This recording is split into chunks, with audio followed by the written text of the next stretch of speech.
Nah akhirnya untuk meyakinkan saya nih Bang, saya lihat sendiri, saya intip, saya nggak berani ngetok Bang. Ya. Saya intip lewat, kan ada semacam kayak ventilasi dari kaca gitu Bang ya, itu kan nggak ditutup, kacanya nggak full, nggak bisa ada lubang udara buat ventilasi. Saya intip, ternyata bener Bang, sedang melakukan hubungan badan. Nah di situ saya Bang, fotonya saya simpen, nama-namanya itu ada 3 orang Bang. Oke. 3 orang. Nah ketika saya tanya ke teman saya ini, saya tunjukin fotonya juga, ternyata bener Bang. Itu yang meninggal itu bener. Astagfirullah, serius? Iya Bang. Wah, anjir, merinding gue.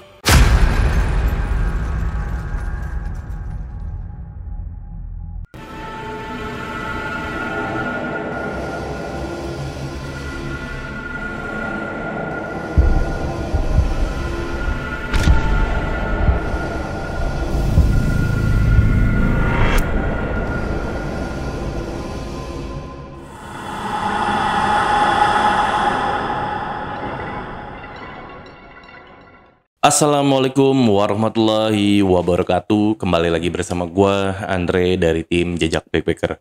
Oke teman-teman, ini cukup menarik ya, dan mungkin juga ada beberapa episode tentang dukun cabul. Kita juga udah sering nge-up ya tentang hal-hal seperti itu.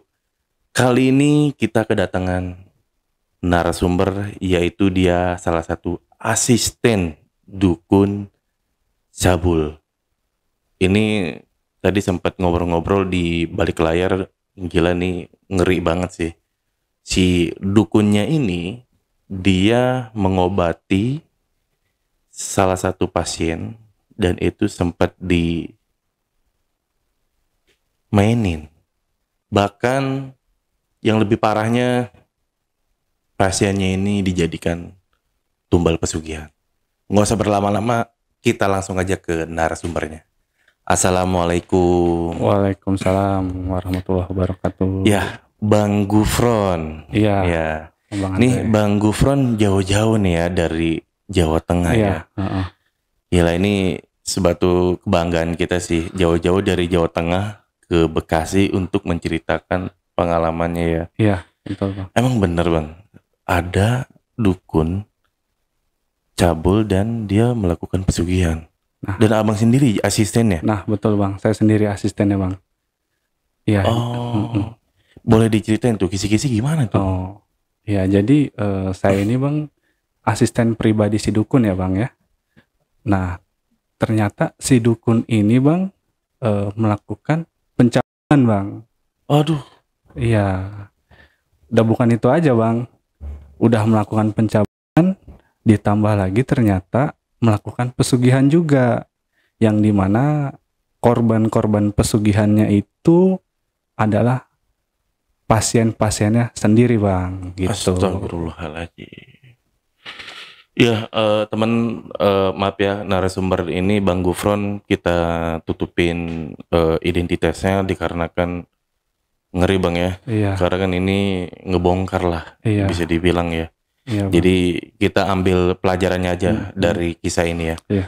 Ditahan dulu berarti untuk ceritanya Bang Gufron. Sebelum narasumber dan Bang Gufron untuk menceritakan lebih detail lagi, saksikan setelah yang satu ini. Kopi Liong Bulan, nuansa legendaris di mana keunikan rasa dan aroma mengalir dari setiap biji kopi pilihan. Keistimewaan yang dipersembahkan bagi mereka yang menghargai cita rasa terbaik. Gurih dan aroma asli yang khas dibuat dengan sempurna. Kopi Liong Bulan, keajaiban dalam setiap aroma. Oke, Bang Gufron. Iya. Udah siap buat cerita? Siap Bang. Nanti kalau misalkan Bang Gufron haus atau kayak gimana, diminum aja airnya. Oke, siap. Ada airnya kok. Oke. Aman itu. Oke. Siap? Siap. Silakan Bang Gufron. Ya, bismillah gitu Bang ya. Jadi eh, awal mula saya kenal sama katakanlah si dukun ini bang ya, eh, itu sebenarnya itu saya diajak bang sama temen yang tadinya di mana ini saya ini sebenarnya posisinya sedang kerja bang. Nah dibilangnya kerjaan saya juga ini bisa dibilang jabatannya ini sebagai leader bang ya, leader di salah satu gerai es krim bang ya, yang dimana ya cukup ramai gitu kan bang, cukup ramai gitu kan, dan dibilang penghasilan saya juga lumayan per bulannya gitu. Cuman pada saat itu bang, karena memang saya bisa dibilang jauh dari ibadah bang ya, pada saat itu bang ya, saya jauh dari ya katakanlah sholat dan lain-lain bang ya.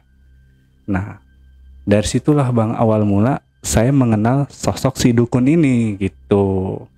Jadi waktu awal itu ya sosok si dukun ini ya mengarahkan kepada kebaikan-kebaikan gitu bang, seperti menasihati, mengingatkan sholat dan lain-lainnya gitu kan.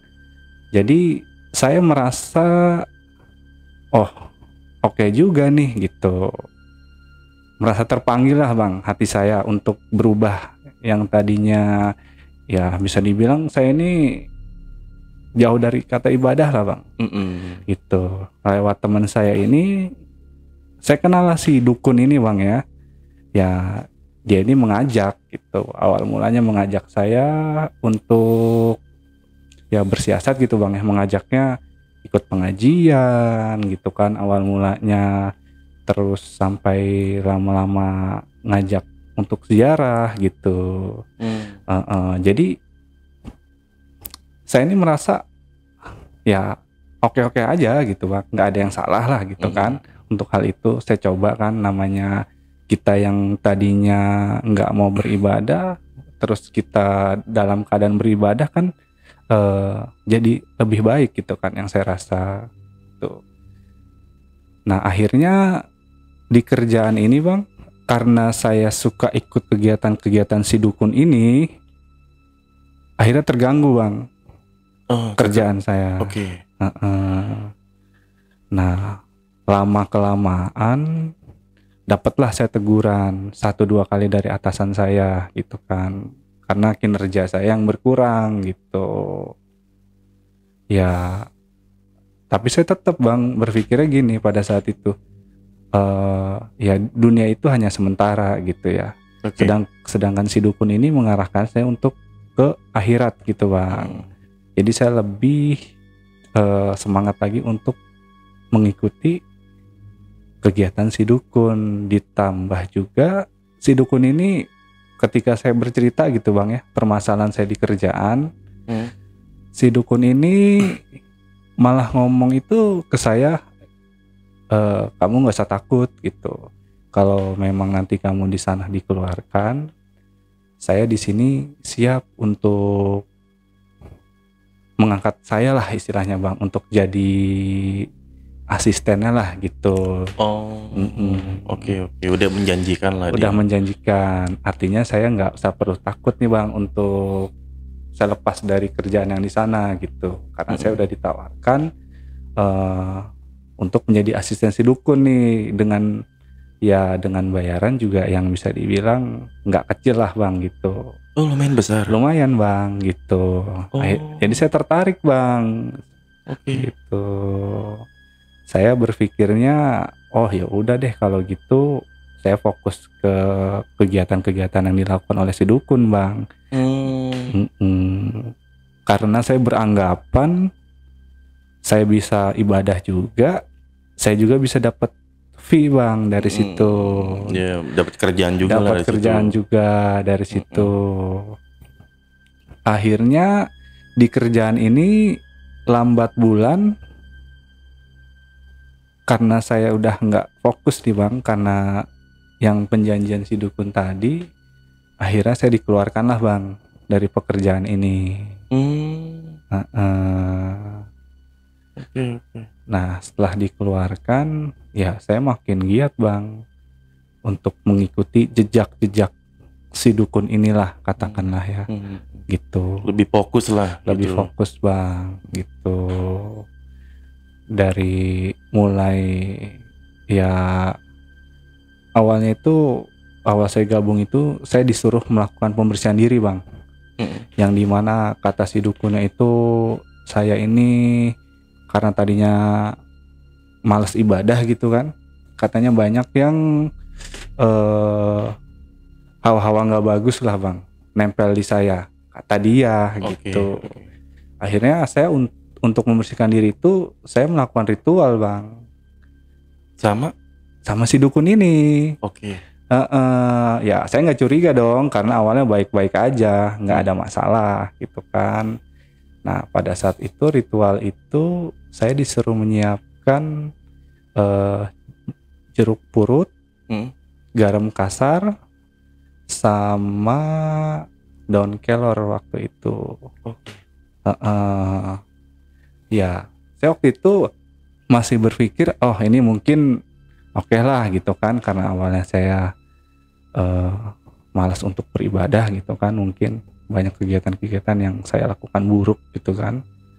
Saya ikutin bang ritual itu ritual itu dilakukan jam 2 pagi bang. Buset. Iya. Jam 2 pagi itu saya dimandiin bang sama si dukun itu. Katanya dengan tujuan kalau kamu mau jadi asisten saya, kamu harus melakukan cara ini gitu. Syaratnya. Karena pada saat itu saya udah keluar nih bang dari kerjaan gitu kan, ya saya pikir kalau saya nggak melakukan cara ini, waduh, saya bilang sayang juga dong, saya udah mengorbankan pekerjaan gitu kan. Ya akhirnya saya ikutin bang ritual itu gitu. Itu saya dimandikan itu jam 2 malam. Dimandiinnya itu bang bukan di tempat biasa bang. Itu di salah satu makam bang gitu. Di salah satu makam. Iya, jadi makam itu ada pohon besar gitu bang ya, sejenis pohon beringin atau apa saya kurang ngerti lah. Yang pasti itu pohonnya gede banget. Di situ saya dimandiin dengan tujuan katanya untuk pembersihan. Ya saya oke aja bang, saya ikutin sampai akhirnya selesai ritual itu gitu kan. Selesai jam 2 itu sampai selesai itu jam setengah 4 pagi bang. Waktu mau menjelang subuh gitu. Nah habis ritual itu dilakukan, baru tuh mulai saya dikasih tahu bang cara-cara, trik-trik gitu ya, untuk ya katakanlah mengobati pasien bang gitu ya. Itu langsung diajarin tuh? Diajarin, cuman bertahap bang sama si dukunnya. Nah itu saya di situ makin sering bang diikut sertakan sama si dukun itu untuk ya katakanlah menemui pasien lah. Kalau nggak ada dia pasti pasien ini bertemunya sama saya bang. Gitu. Ya di situ juga banyak bang rekan-rekan yang rekan-rekan saya ya gitu ya di dalam lingkungan itu, tapi nggak dijadikan seperti saya bang. Berarti beda lah ya. Beda. Jadi bang. yang asisten cuman buat abang doang gitu. Iya, saya juga nggak tahu kenapa gitu. Kenapa saya yang dijadiin gitu kan? Kalau dia bilang sih si dukunnya ini, saya ini punya yang beda dari yang lain bang, dari teman-teman yang lain, gitu. Makanya dia tertarik sama abang. Katanya dia gitu. Dia memberikan itu, jadi saya merasa spesial lah bang di antara yang lain, gitu. Nah, makin giat lah tuh saya bang mengikuti kegiatan-kegiatan itu. Saya pernah bang menangani, ini saya sendiri bang ya, saya disuruh awal itu untuk coba pegang pasien lah bang, katakan sama si dukunnya ini gitu kan. Jadi pasiennya ini kena korban santet pada saat pertama kali nih bang yang saya tanganin. Terkena santet. Saya itu waktu itu disuruh sama si dukunnya, saya kan laporan nih bang, karena saya belum terlalu paham apa-apa yang harus saya lakukan kalau orang terkena santet. Saya akhirnya laporan gitu, karena saya biasa manggilnya Aki bang ya, manggil si dukun ini Aki. Saya bilang, Ki ini gimana, ada pasien kena santet gitu kan, apa aja gitu kan. Dia nyuruh saya melakukan tirakat bang. Tirakat itu jenis kita nih bermeditasi lah bang, memejamkan mata gitu kan, meminta petunjuk lah, kata dia nih, kata si dukunnya, apa yang langkah-langkah harus saya lakukan gitu. Ya udah saya coba bang, akhirnya di situ. Nah ketika saya melakukan meditasi itu dapat bang cara-caranya gitu. Akhirnya ya saya lakukan bang untuk melakukan pengobatan ke pasien yang disantet ini bang. Ya pada saat itu saya merasa berhasil bang. Jadi saya makin percaya diri bang untuk mengikuti arahan si dukun ini tadi itu, karena ya awalnya saya lihat baik segala macam kan. Lanjut cerita bang, saya menangani korban pesugihan bang. Nah yang pesugihan ini saya bilang saya nggak bisa Ki, saya nggak belum ngerti, saya nggak mau bermain-main dengan yang terlalu seperti ini, saya bilang terlalu berat gitu bang ya. Nah akhirnya si Akilah ini yang turun bang, Yang nanganin langsung. Oke. Pada saat itu pasiennya ibu-ibu bang, tapi yang sakit itu anaknya. Si ibu-ibu ini datang ke, ya saya bilang padepokan lah bang ya, bahasanya saya sebut lah padepokan. Datang pada saat itu nangis-nangis bang. Waktu awal si ibu-ibu ini datang, ya kita kan namanya orang datang nangis itu kan jadi panik juga bang ya, kenapa sebabnya kan. Ya akhirnya disuruh tenang lah tuh sama si dukun itu, sama si Aki ini. Ibu tenang dulu bu, tarik napas, cerita pelan-pelan. Akhirnya si ibu ini menceritakan bang, bahwa anaknya yang perempuan ini, yang semata wayangnya ini itu ya dalam keadaan tidak sadar bang, atau koma. Nah sebelum koma itu si ibunya ini bercerita bahwa anaknya itu batuk mengeluarkan darah bang. Oke. Ya ditanyalah nih bang sama si Aki tadi ini kan, ibu punya saingan gitu, bisnis? Enggak, saya usahanya kecil-kecilan gitu kan. Artinya nggak mungkin dong kalau usahanya kecil-kecilan. Terus ditanya lagi, bapaknya punya musuh bu, suami ibu punya musuh di luar? Enggak juga. Oh nah singkat kata, pas lagi bercerita nih bang, ini rekan tim saya ini ada yang kerasukan bang, spontan. Saya baru pertama kali tuh bang menyaksikan. Nah kerasukannya ini ngomong itu pakai bahasa Sunda bang. Dia ini kan orang Jawa bang, tinggal di Jawa gitu kan, lingkungannya Jawa gitu, tiba-tiba ngomong pakai bahasa Sunda. Ngancem lah bang, kesurupan sambil ngancem tapi pakai bahasa Sunda ngomongnya. Di salah satu perkumpulan saya itu kebetulan ada bang yang orang Sunda, gitu. Di situ diartikan bang, yang kurang lebih artinya itu kalian gak usah ikut campur bang, gitu artinya, kalian gak usah ikut campur. Ini dia target saya. Aduh. Nah itu kata yang kerasukan tadi bang, tapi pakai bahasa Sunda.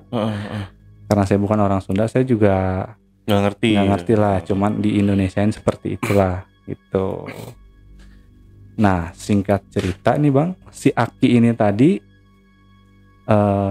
memberikanlah syarat Bang ke si ibunya ini nih. Karena anaknya tadinya batuk darah, terus nggak lama ini nggak sadaran diri Bang. Ya sebelum dia ke alternatif, si ibunya, katakanlah alternatif Bang ya, si ibunya udah sempet Bang ke rumah sakit. Oke. Tapi ketika di rumah sakit, itu diagnosa dokter, jadi kan biasa dilakukan cek darah mungkin dan lain-lain dan ronsen gitu Bang ya.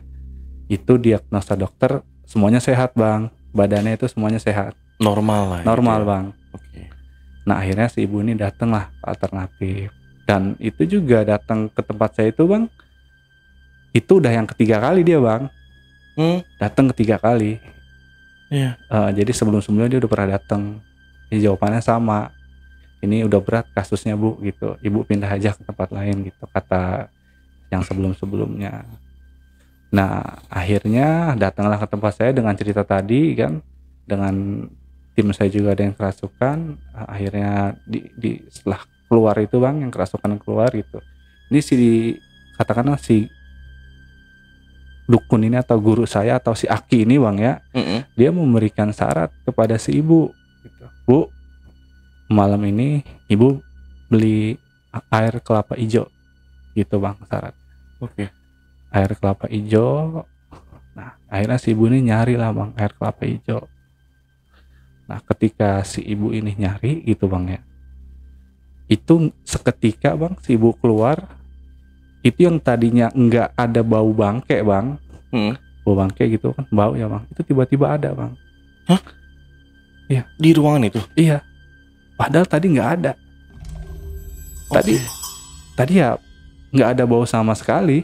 Itu paling ya hanya sekedar ya teman-teman yang ngerokok lah gitu Bang ya. Seketika ibu tuh keluar bau bangke di situ. Aduh. Iya makanya. Iya. Nah akhirnya si ibu ini sampai kan bawa kelapa tadi kan gitu. Ya si Aki ini dia masuk ke ruangan dia Bang. Bawa air kelapa ini tadi sambil meminta nama si anaknya ini kan, yang sakit siapa, binti siapa gitu kan, diritualin lah Bang di dalam. Ya kalau untuk ritualnya si Aki ini jujur saya pada saat itu kurang tahu karena saya nggak ikut masuk Bang, karena hanya dia sendiri. Hanya dia sendiri. Dia bilang kamu tunggu aja di sini, saya masuk dulu ke kamar gitu. Nah kurang lebih selang waktu 15 menit itu Bang, keluarlah si Aki ini. Dia bilang Bu udah selesai, bawa aja pulang, nanti diolesin sama diminumin ke anaknya gitu. Cuman berpesan Bang si Aki ini, Ibu kalau bisa nanti melakukan puasa ya Bu, cuman puasanya ini beda Bang, bukan puasa pada umumnya. Kalau kita puasa pada umumnya kan ya makan subuh itu katakan imsak gitu kan, buka maghrib. Ini nggak gitu Bang puasanya. Jadi puasanya itu nggak boleh makan nasi Bang. Oke. Jadi puasanya itu hanya boleh makan jenis-jenis dedaunan dan umbi-umbian. Itu yang katanya harus dilakukan. Nah akhirnya setelah ibu itu pulang, saya tanya dong, sekarang saya penasaran, mohon maaf Ki, tadi itu puasa apa ya jenisnya ya? Dia cuma ngejawab, nanti juga kamu akan tahu gitu. Cuman gitu doang. Ya udah, karena jawabannya seperti itu, saya nggak mau banyak tanya lagi Bang. Terus setelah ibu itu pulang, keesokan harinya selang waktu 2 hari Bang, 2 hari datang lagi ke Padepokan tempat saya dan si Aki ini. Datang lagi dengan keadaan si anaknya yang lebih parah gitu. Bukan malah membaik, tapi ternyata dapat laporan lebih parah Bang dari sebelumnya keadaannya. Itu langsung si Aki tadi ini bilang, Ibu melakukan yang kemarin saya suruh nggak? yang puasa nggak makan nasi gitu kan.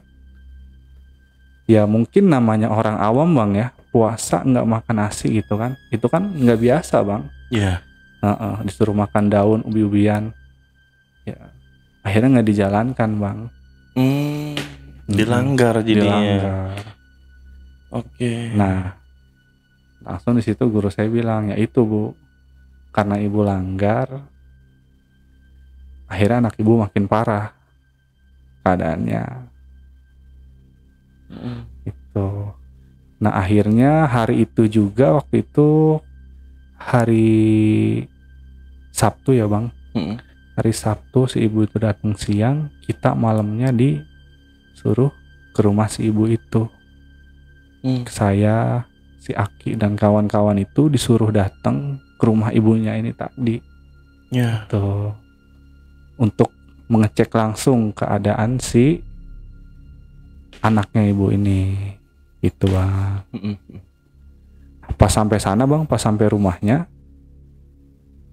itu teman-teman ini bang, itu pada merasakan yang namanya kayak muntah bang, muntah mual gitu kan. Padahal di jalan itu nggak kenapa-napa. Ketika sampai sana, ya gitu, ada yang muntah. Cuman bukan muntah darah, bukan. Mual-mual Mual-mual gitu. Mungkin kayak bisa dibilang kayak gesekan energi lah bang. Ya. Nah akhirnya karena kejadian kayak gitu, ini si Aki ini menugaskan saya khususnya bang ya, itu untuk mencari di sekeliling rumah si ibu tadi bang. Apakah ada bekas-bekas galian, apakah ada bekas-bekas yang sekiranya mencurigakan bang. Gitu. Ya akhirnya saya sendiri tuh bang. Saya sendiri itu yang menelusuri sekeliling rumah bang ya. Ketika saya keliling rumah ibu itu bang, itu saya nggak sengaja melihat sosok bayangan tinggi gede bang. Iya. Jadi mungkin bisa diukur gedenya itu, kalau diukur rumah 2 tingkat bang ya. Wah, masih gede itu bang. Gede banget tuh. Lah makanya itu. Ya kita yang namanya biarpun ikut kayak gini, yang namanya perasaan takut pasti ada bang. Betul. Cuman kita coba lawan pada saat itu. Nah nggak lama abis selang kita ngeliat bayangan itu bang, kita itu nemuin kayak bekas tanah digali bang. Nah pas kita korek itu bang tanah, ternyata di situ ada sejenis paku bang. Cuman pakunya ini bukan paku yang di material bang. Saya nggak ngerti itu paku apa. Pakunya itu agak besar bentuknya. Aduh, pokoknya bukan paku yang di material deh. Sama jarum, sama dikasih kembang dan dibungkus kain putih bang. Oh. Gitu. Ya saya kasih bang ke si Aki ini. Saya bilang, Ki ini saya nemuin ini gitu. Nah si Aki ini menjelaskan si ibunya tadi ini, bahwa ini bu, ada seseorang yang memang berniat jahat dengan keluarga ibu gitu. Ditanamkanlah hal seperti itu. Ya akhirnya makin ditanya tuh bang di situ, makin detail tuh pertanyaan si Aki ini kepada si ibu ini tadi nih. Ibu, di saudara ibu ini, ibu merasa ada yang ganjil nggak? Akhirnya si ibu menjawab bang, katanya ada. Dari saudara yang sebelumnya nih nggak pernah main, kata si ibu ini, tiba-tiba jadi sering main bang. Main memberikan makanan jenisnya terutama makanan bang ya. Iya. Nah si Aki ini menjawab, makanannya ini makanan yang diolah dulu atau yang langsung dimakan bang. Gitu. Jadi yang saya tanya sih gitu ya, kalau diolah dulu kan harus kita proses bang. Tapi kalau langsung dimakan kan entah mungkin sudah dilakukan ritual-ritual mungkin sebelumnya di makanan itu bang ya. Nah sebelum ditanya lagi, sebelum anak ibu ini sakit gitu kan.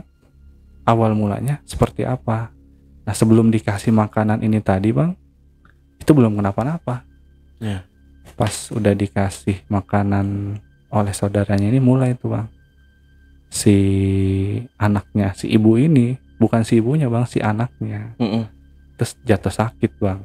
Awal mulanya yaitu batuk darah, nggak lama kemudian ya bahasa medisnya itu koma mungkin bang ya. Iya.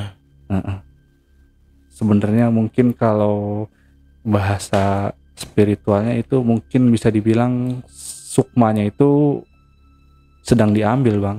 Itu yang saya dapat dari si Aki ini cerita. Makanya nggak sadar gitu, dan dideteksi medis pun nggak ada. Ya. Itu ya akhirnya ketika sampai rumah itu dilakukan bang ritual yang dikomandoi oleh si Aki ini. Nah ritualnya itu si ceweknya ini, si anak ibunya ini kan cewek bang, itu disuruh, si ibunya disuruh menyiapkan kain kafan bang. Oke. Kain kafan, terus disuruh disiapkan lagi garam kasar sama dupa.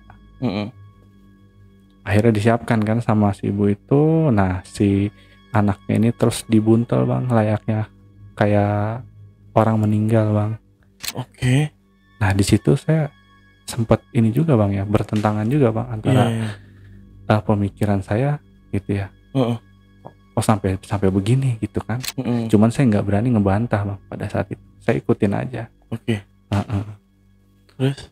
Nah setelah itu dilakukan ritual bang, dibungkus, ditahlilin gitu bang ya, ditahlil lah bahasanya, ngajiin lah, dibungkus pakai layaknya kayak pocong gitu bang ya.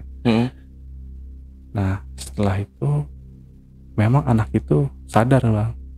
Oke. Sadar anak itu. Ketika anak itu sadar, dia cerita bang ke ibunya. Katanya dia itu kayak mungkin bisa dibilang kayak kerangkeng lah gitu bang ya. Jadi kayak kerangkeng, di kiri kanannya itu katanya ada penjaga berwajah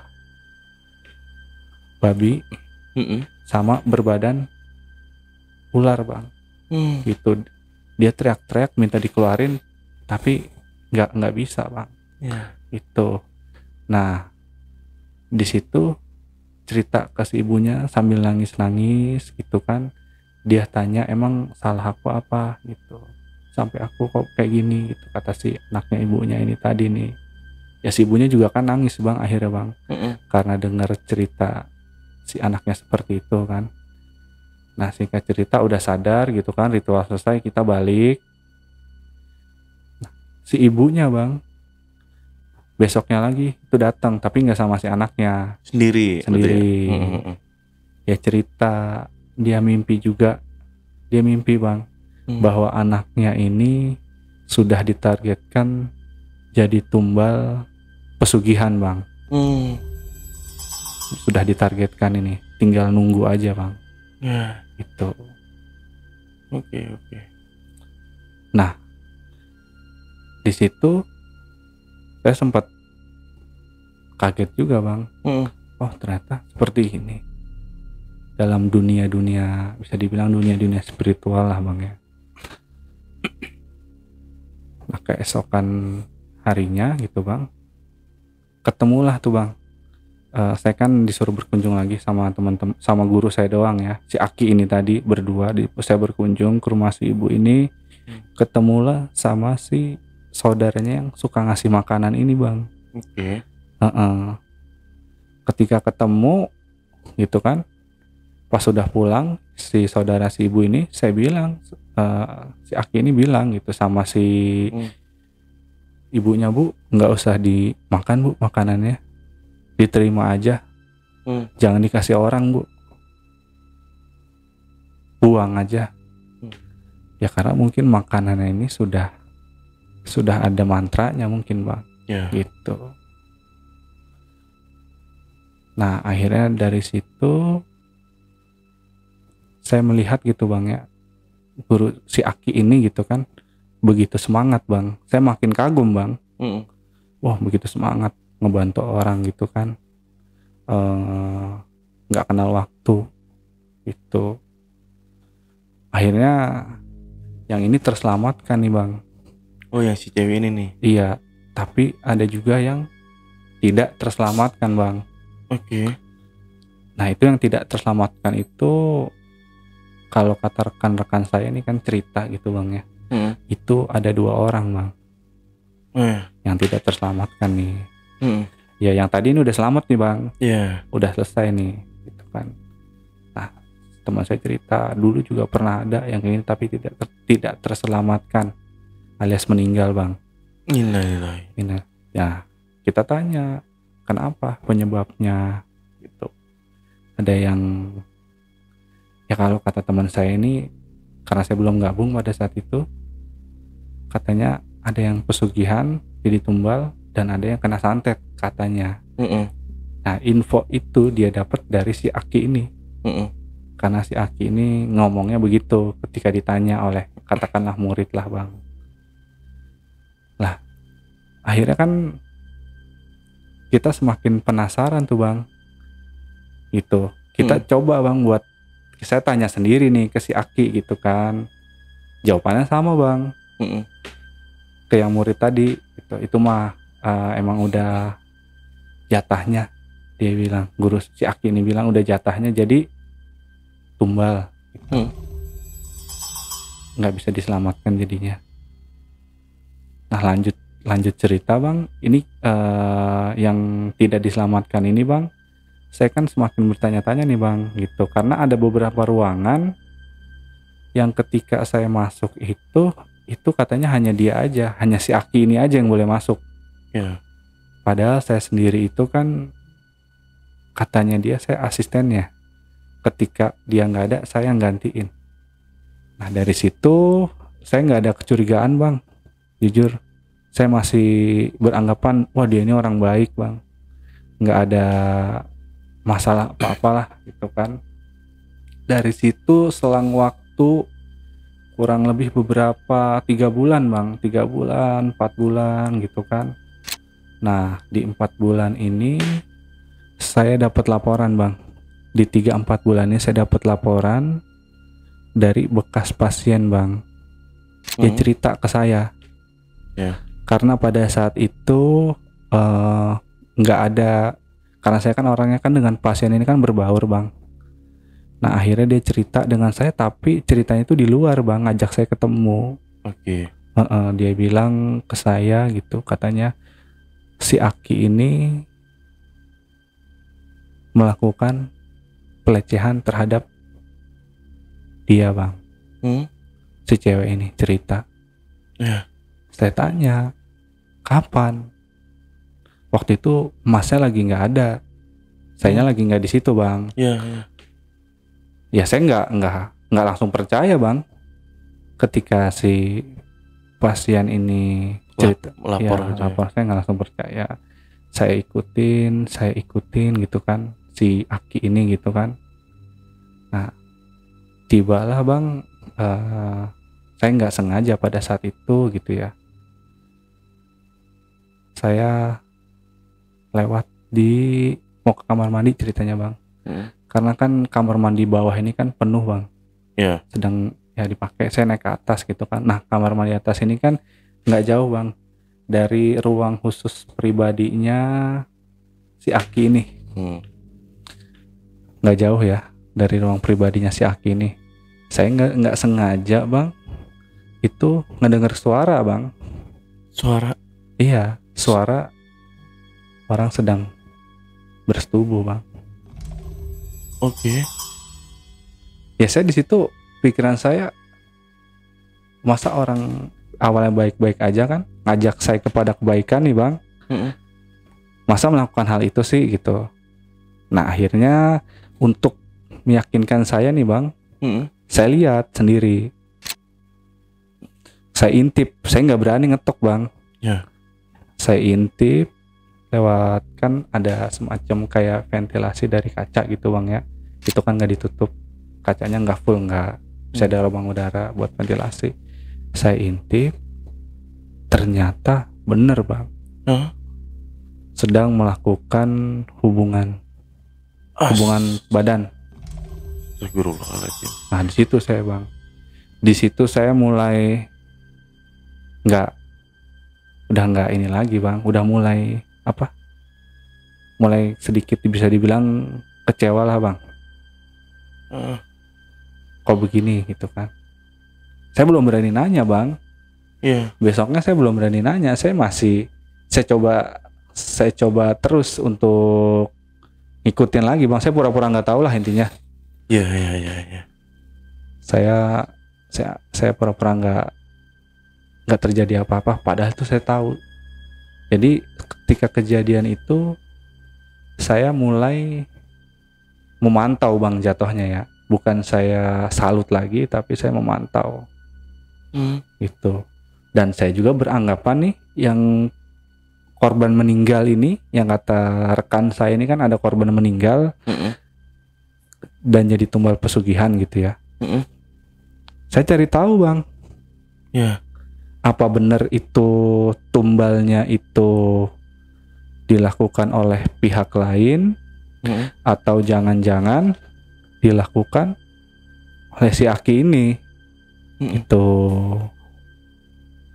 Nah saya masih ikutin tuh bang, saya pura-pura nggak tahu. Lama kelamaan bang, dari kejadian tadi itu saya tanya bang, yang kejadian tadi itu yang saya pergoki tadi itu udah kurang lebih, itu kan kejadiannya jam 2 malam bang ya. Malam itu? Malam bang. Jadi malam itu kan mungkin dia mau teriak juga si perempuannya, mungkin ya lingkungan sepi bang. Ditambah mungkin dalam keadaan di katakanlah padepokan itu ya, tempat saya ngumpul itu juga mungkin hanya ada beberapa orang gitu bang ya, nggak rame pasiennya juga tuh kan. Nah saya beraniin tanya bang, saya bilang, Ki mohon maaf saya mau tanya sebelumnya, saya agak lancang gitu. Saya pernah melihat Aki melakukan hubungan badan kepada pasien gitu. Itu sebenarnya apa? Nah jawaban dia ini bang ke saya cuman ngomong, yaitu katanya salah satu tujuan pengobatan kalau dia pengen sembuh. Oh, alasannya begitu kata dia nih, kata si Aki ini. Iya. Dengan tujuan biar sembuh. Nah terus saya tanya, kan nggak boleh dalam Islam. Sebelumnya saya sudah nikah. Nikahnya itu bisa dibilang nikah yang kayak yang lagi viral kemarin tuh bang. Nikah batin. Abang pernah tahu kan yang kemarin sempet video film viral itu kan? Iya. Yang dari sana lah. Iya, adalah. Itu begitu bang alasannya untuk mengajak korbannya berhubungan. Dia bilang nikah batin. Astagfirullah. Itu. Ya saya pada saat itu bang, saya berpikirnya, oh ya mungkin oke lah gitu kan. Saya belum terlalu berpikir jelek bang ketika si Aki ini ngomong seperti itu gitu ya. Saya belum terlalu berpikiran jelek lah. Saya masih ikutin bang kegiatan-kegiatannya bang, karena dia juga memikirkan saya bang, memberikan fee juga terhadap saya gitu kan. Ya akhirnya ya saya juga membantu dong akhirnya gitu. Nah selang beberapa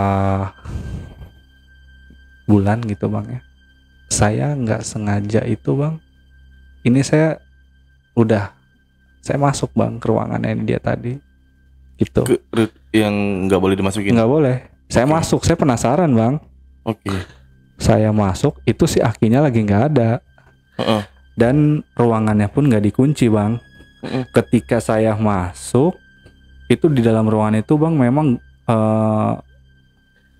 bisa dibilang itu gelap bang ya. Tapi lampunya itu warna hijau bang, lampu hijau gitu kan, ada lukisan-lukisan gitu kan.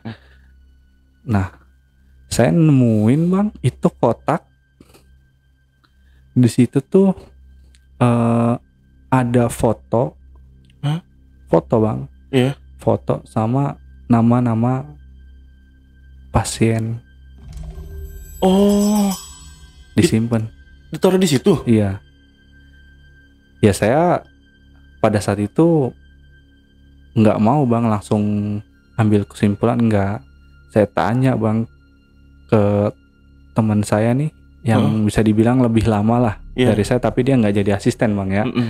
Saya tanyalah, waktu itu waktu ada korban pesugihan yang meninggal itu, kan katanya udah, kalau si Aki ini cerita kan udah jadi targetnya, udah jadi tumbalnya gitu kan. Itu kan, itu namanya siapa? Saya tanya nih ke orang yang sebelum saya. Nah, ketika saya tanya namanya, yang kotak tadi itu kan ada foto, ada nama, kan saya foto bang di HP. Karena kalau saya ambil nanti ketahuan. Iya, betul. Siasatnya saya foto gitu. Fotonya saya simpen, nama-namanya itu ada 3 orang bang. Oke. 3 orang.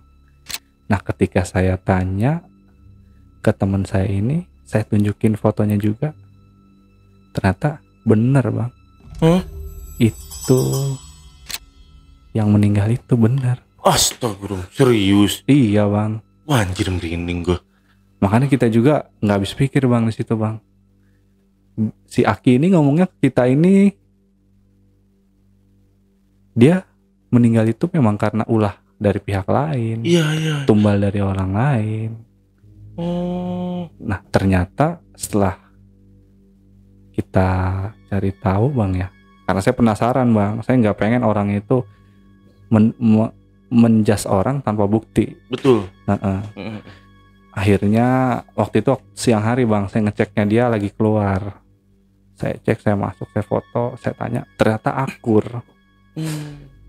Nah, terus yang kedua ini saya tanya lagi, yang kedua ini kamu kenal nggak? Oh, dia bilang, wah saya nggak tahu nih kalau yang 2 ini. Gitu kan? Di situ ada bang, bisa dibilang bukan bagian dari situ, tapi dia tetanggaan bang. Tetanggaan, saya cari informasi tuh ke yang foto 2 ini, ke tetangganya dia ini. Karena kan kalau tetangga kan emang udah lama bang ya berdampingan ya. Betul. Ketika saya cari informasi itu kan, si bapak ini pernah ngeliat si yang di foto ini datang ke Padepokan ini. Tahu dia. Cuman dari situ nggak datang lagi. Karena dipikirnya mungkin udah sembuh mungkin bang. Dipikirnya udah sembuh mungkin, makanya nggak datang lagi. Karena kan biasanya kalau yang udah sembuh itu bang, itu pasti datang ke situ. Datang mungkin bawa bingkisan atau apalah gitu ya. Ini nggak datang lagi, ya mungkin pikirannya udah sembuh, mungkin sibuk, itu kan pikiran si tetangganya ini gitu.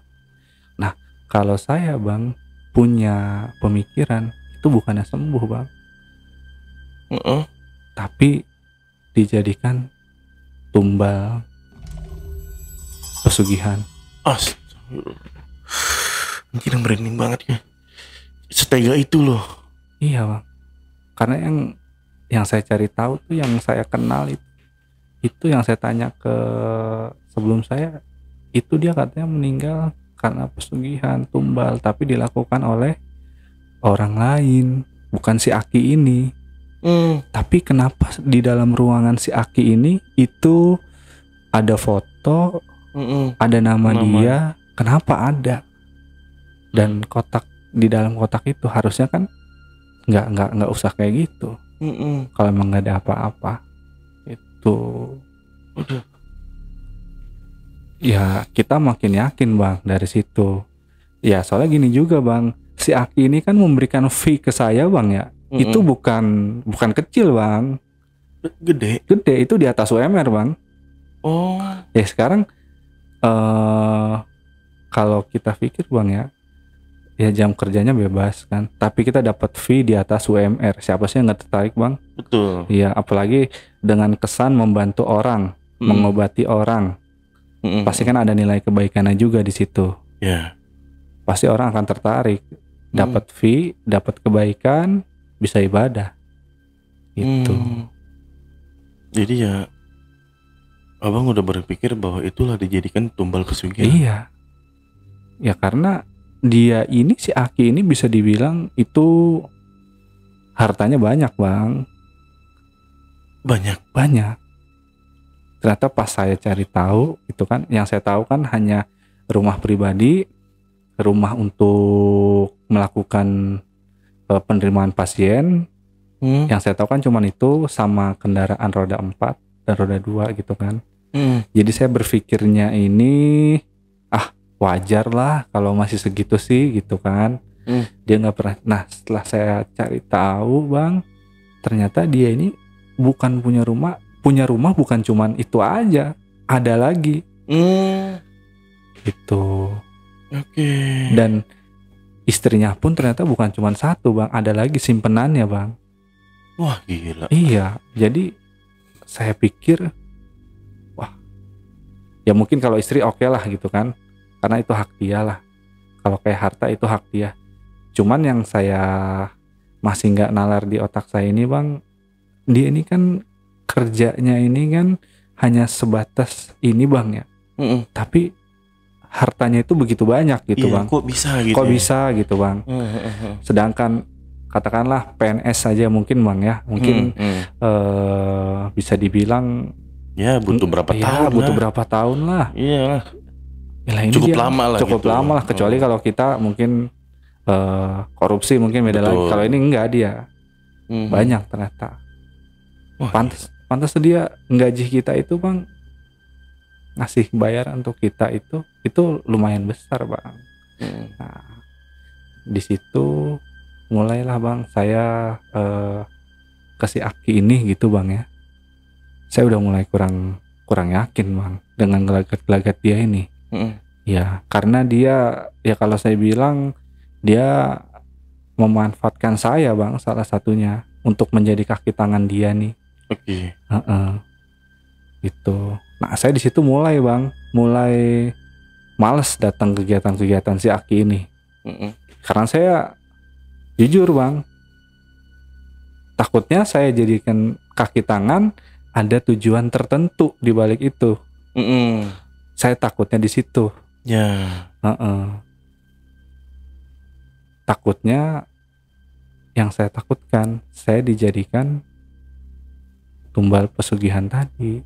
Itu makanya saya kurangi kegiatan saya.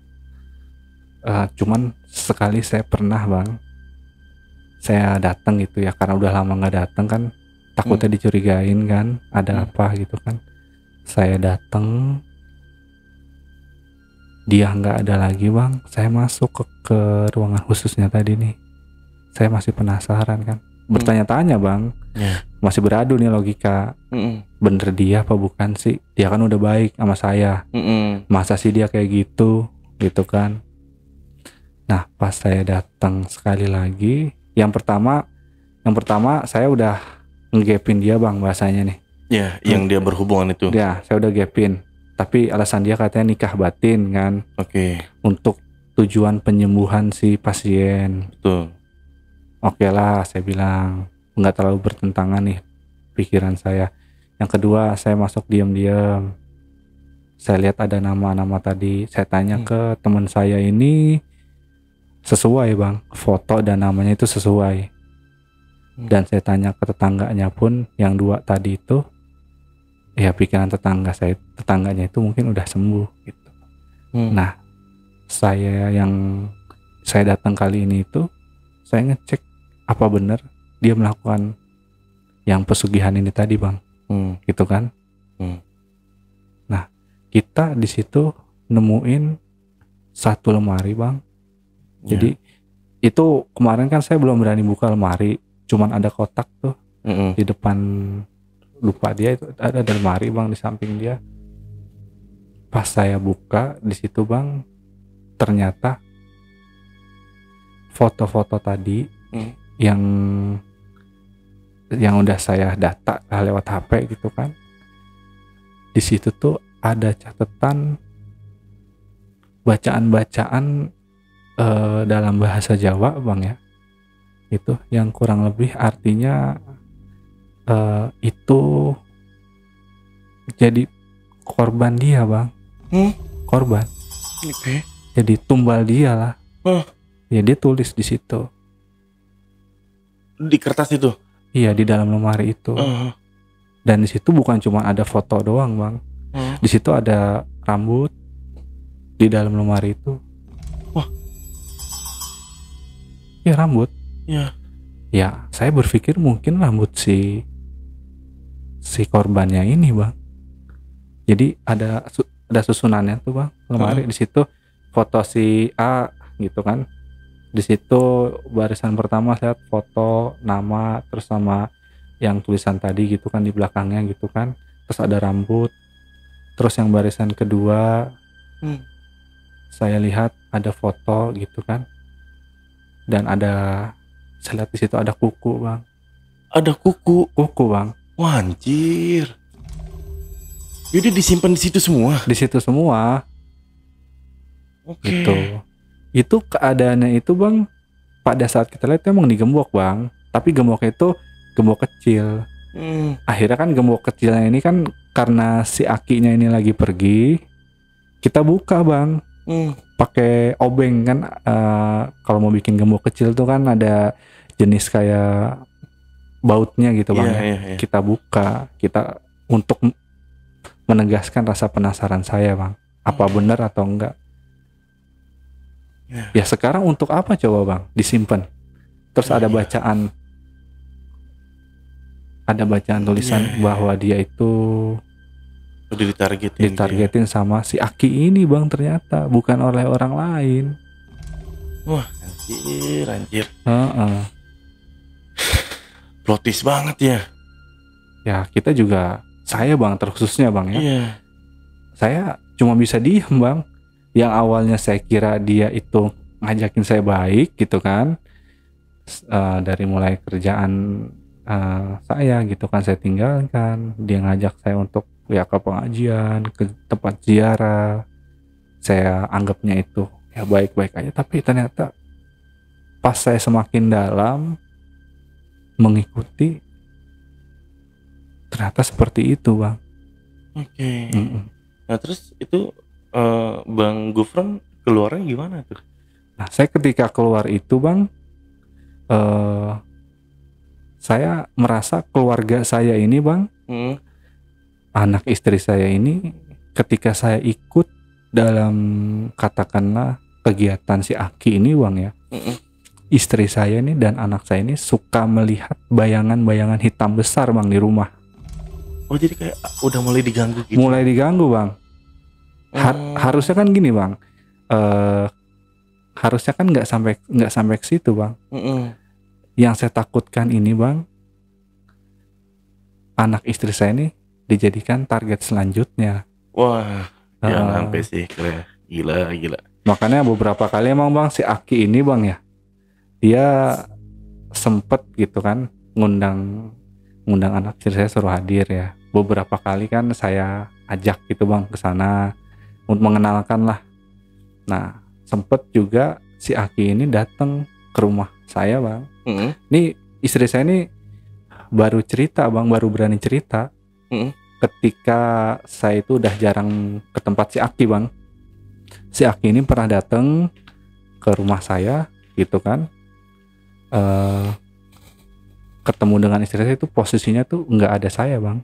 Oh dia berarti nekat sendiri bang, aja gitu? Nekat sendiri karena dianggapnya saya sama dia kan dekat nih bang. Saya asisten kaki tangan lah. Yeah. Jadi istri saya ini nggak curiga gitu. Oke. Terus saya tanya, terus datang ngapain aja si Aki gitu kan? Ya dari gelagat-gelagatnya dia kurang sopan bang. Kurang sopannya? Kurang sopannya itu jadi ketika istri saya buat minum di belakang, dia ikut ke belakang. Oke. Terus saya tanya, kamu diapain gitu kan? Saya sih nggak diapa-apain sih, saya langsung keluar lewat pintu belakang. Jadi ketika dia bikin minum, kan ada pintu belakang bang. Yeah. Si Aki ini kan masuk nih dari ruang tamu ke belakang. Nah dari situ istri saya langsung buru-buru keluar karena saya bilang ke dia kalau nggak ada saya gitu kan, jangan terima tamu laki-laki. Tapi mungkin pikiran istri saya, karena saya dan si Aki ini udah deket bang, ibaratnya udah kayak saudara, mungkin nggak enak kalau nggak dijamu gitu. Langsung keluar istri saya. Wah, gitu. gila. Tuh dukun anjing juga ya. Makanya bang, jadi semenjak kita udah agak, dia bisa dibilang udah agak renggang lah bang, udah agak jarang kesana, dia ini berani bang kayak gitu. Iya. Berani ngambil kesempatan lah bisa dibilang. Ya kan kalau tamu itu bang umumnya ya udah di depan aja bang. Iya. Tanpa harus ke belakang kan. Apalagi dalam keadaan nggak ada suami. Nggak ada suaminya. Nah, itu apa coba? Kalau bukan niat tujuan buruk. Dari situ saya semakin yakin bang, bahwa yang tadinya dia bilang itu nikah batin itu sebenarnya nggak ada bang. Modus. Jadi modus untuk menargetkan pasiennya untuk diajak berhubungan intim bang. Wah, anjing. Iya. Gila sih. Iya. Terus pada akhirnya Bang Gufron itu masih tetap berlanjut atau langsung keluar tuh? Maksudnya udah nggak berhubungan lagi dan udah nggak mau kerja bareng lagi gitu? Kita setelah kejadian tadi yang dia bertamu ke rumah kita bang, karena memang awalnya juga udah mulai renggang bang, ditambah kejadian itu ya, akhirnya saya udah nggak kesana bang. Karena saya berpikirnya yang pertama, saya ya takutnya istri saya jadi korban pelecehan. Betul. Ya entah dia cari kesempatan, dia cari waktu kan. Terus yang kedua takutnya dijadikan tumbal selanjutnya. Misalnya nggak dapet nih untuk dilecehkan, takutnya dijadikan tumbal.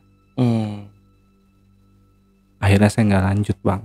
Saya pikir ya udahlah, untuk fee sekian saya tinggalin lah, daripada keselamatan keluarga saya ini terancam juga bang. Oke. Berarti udah nggak ada hubungan lagi. Pada saat itu pas Bang Gufron keluar itu si Akinya ngomong apa? Ya si Akinya sempet PA saya bang. Kok kamu sekarang nggak pernah datang sih ke sini? Itu. Ya saya bales. Saya udah nggak mau ada urusan sama Anda gitu. Nah ketika saya WA kayak gitu, dia agak marah bang ke saya. Ngancem saya. Ngancem apa? Ngancem ya, kalau kamu emang udah nggak mau datang ke sini, jangan salahin saya. Kalau nanti kamu juga akan datang ke sini secara terpaksa, dia bilang gitu. Oke. Iya, jangan salahkan kalau nanti kamu sendiri yang akan datang ke sini mau minta bantuan saya. Oke. Jadi saya pikir gitu bang ya, lah kok jadi kayak gini sih? Saya kan emang kalau udah nggak mau gitu ya udah dong, nggak usah harus ngancem gitu dong, secara nggak langsung kan ngancem. Nah setelah kejadian itu istri saya mimpi bang. Mimpi ya, mimpi itu kan bang jenisnya ada yang bunga tidur ya, ada yang petunjuk ya. Nah ini mimpinya ini saya ini bang di dalam kerangkeng. Itu pada saat itu kejadian saya emang lagi, badan saya lagi, ya katakan saya lagi sakit bang. Saya berpikir waduh jangan-jangan saya ini target selanjutnya nih. Gitu. Nah, akhirnya saya di situ coba bang datengin katakan bisa dibilang kiai lah bang ya, yang memang sepuh juga gitu kan. Saya cerita gitu pengalaman saya ke beliau gitu bang ya, ke semuanya itu ya? Semuanya dari yang saya lihat gitu dan lain-lain gitu kan. Nah ternyata kata si kiai sepuh ini, ya kamu ini memang sudah mau ditargetkan juga bang, makanya dijadikan asisten. Wah,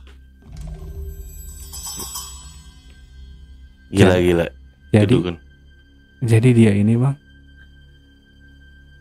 memang ya mungkin yang bisa bikin dia banyak duit gitu ya, banyak hartanya, mungkin ya salah satunya itu apa? Melakukan tumbal, dia sendiri melakukan pesugihan. Astagfirullah. Gitu. Makanya di sini kenapa saya buka, karena ya supaya lebih berhati-hati lagi Bang.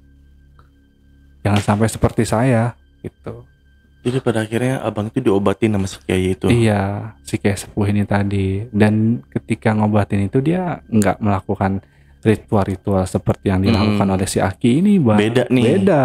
Dia Jadi- memang murni gitu ya. Hmm. Ya saya cuma disuruh perbanyak puasa. Puasanya pun bukan puasa yang ya Jadi kayak buah-buahan kayak gitu doang iya, ya. makan. Nggak boleh makan nasi nggak gitu. boleh makan nasi, puasa biasa Biasa, ya. gitu. Malah saya dibilang suruh Senin Kamis gitu kan. Ya udah saya lakukan. Nah selang itu akhirnya kan saya juga sama si Aki ini mulai renggang gitu Bang ya. Udah nggak berhubungan sama sekali Bang ya. Hmm.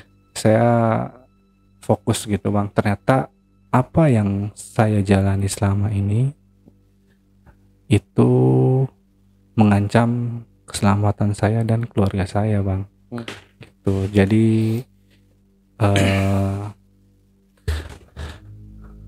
terkhususnya gitu Bang ya, dari kejadian ini gitu Bang ya, khususnya buat pribadi saya Bang ya, mungkin untuk penonton Bang ya,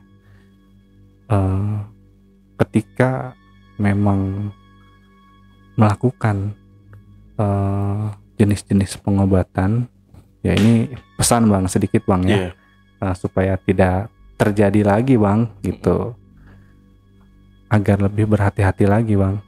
Apalagi sekarang kan banyak banget ya dukun-dukun yang tadi Bang bilang dukun cabul gitu kan. Dan bukan cabul doang Bang yang ditakutkan. Ternyata di luar itu gitu. Ya. Dan ini saya mau kita ulas ke belakang lagi. Itu waktu pas abang mergokin si Aki lagi berhubungan itu tuh si ceweknya itu masih muda kah atau udah ibu-ibu? Ya kalau bisa dibilang itu masih muda Bang. Oh masih muda. Masih muda. Dan dia datang sendiri. Mungkin sebelumnya udah dapat pesan kali dari si Aki ini untuk melakukan ritual. Nih lu datang jam segini nih. Iya gitu. Mungkin sepi nih kan, lagi sepi gitu kan. Dimanfaatin lah masih Aki ini. Nah itu dia. Wah gila sih. Ya alasannya Tapi sih, yang pertama itu bener sembuh tuh ya.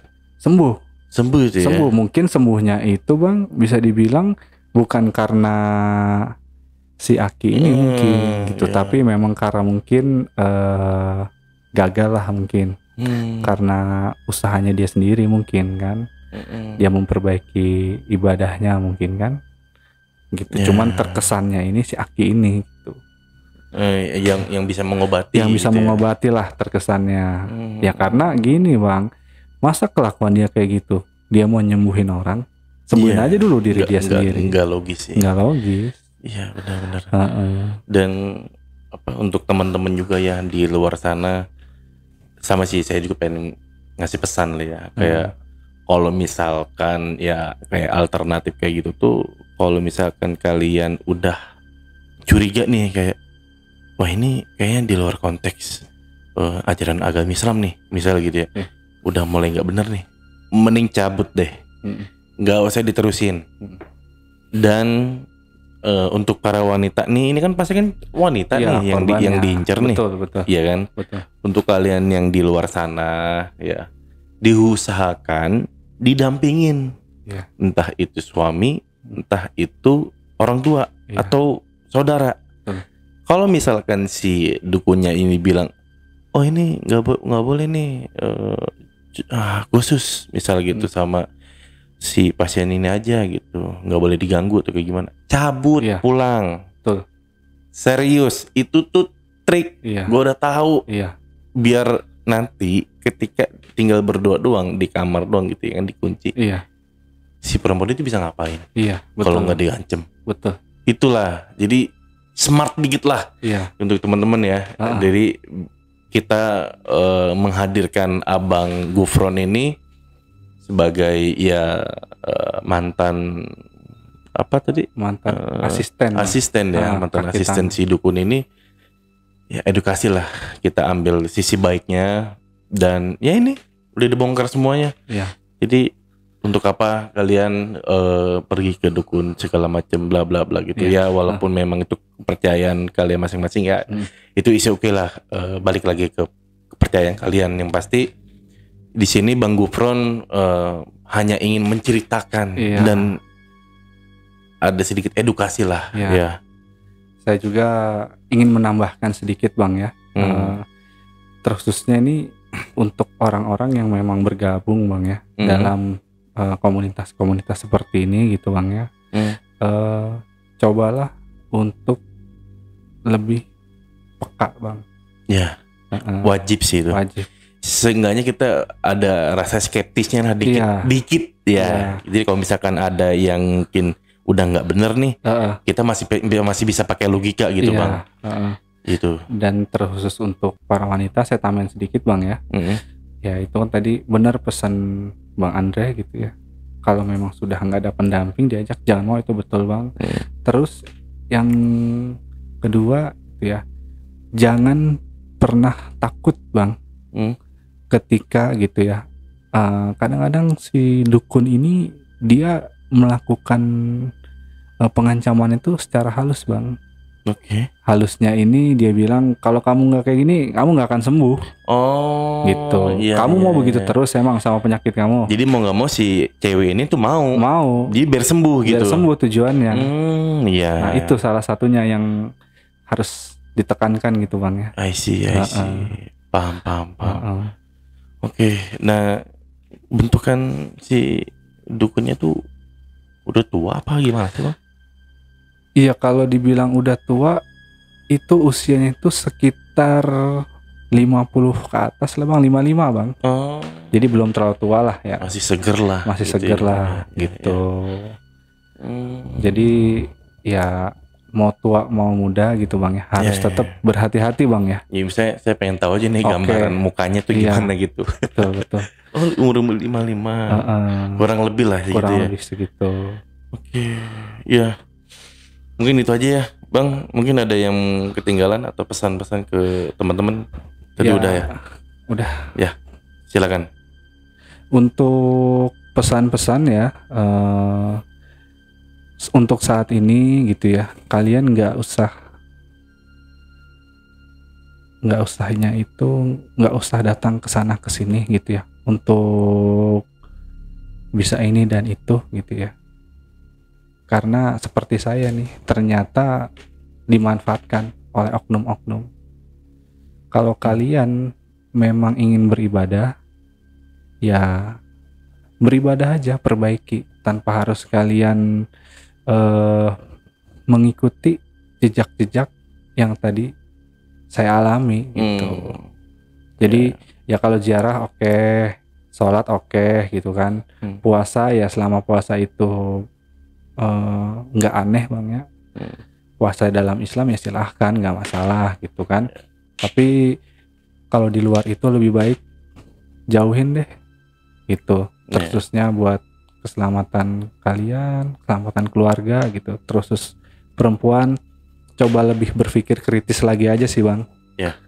Penting sih itu. Penting. Oke. Kalau begitu Bang Gufron terima kasih nih udah jauh-jauh dari Jawa Tengah dan mau berbagi cerita dan ngasih edukasi pada penonton di luar sana ya. Semoga bermanfaat lah dari cerita ini Bang Gufron ya. Amin. Dan mungkin itu aja teman-teman, cerita dari Bang Gufron, ambil sisi baiknya, buang hal negatifnya. Dan untuk teman-teman yang punya cerita horor dan hal-hal mistis, kalian bisa langsung aja WhatsApp di nomor yang di bawah ini. Dan wassalamualaikum warahmatullahi wabarakatuh. Terima kasih Bang Gufron. Terima kasih. Jangan kapok-kapok ya. Sampai jumpa.